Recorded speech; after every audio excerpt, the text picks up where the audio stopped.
lang natin yan. Tapos hatiin natin sa dalawa. Tanggalin lang natin itong dulo kung talagang mura siya. Yung mura. Lagyan na natin yung ating bayabas.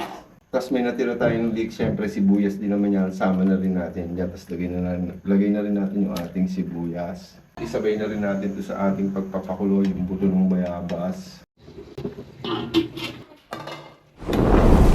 Piprito muna natin yung ating bangos. Tapos nasa sa inyo yan, pwede namang hindi prito.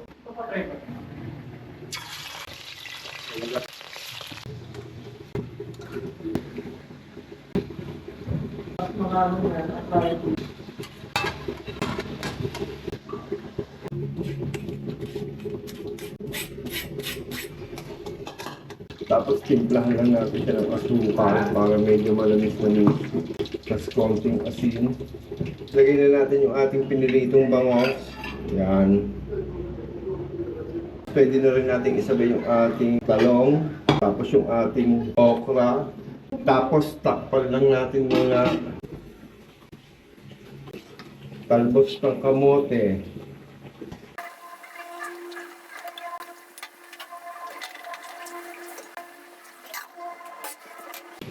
So ayan guys, luto na siya.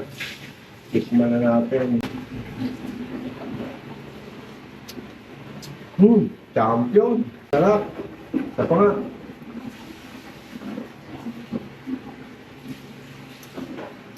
Champion si Alison!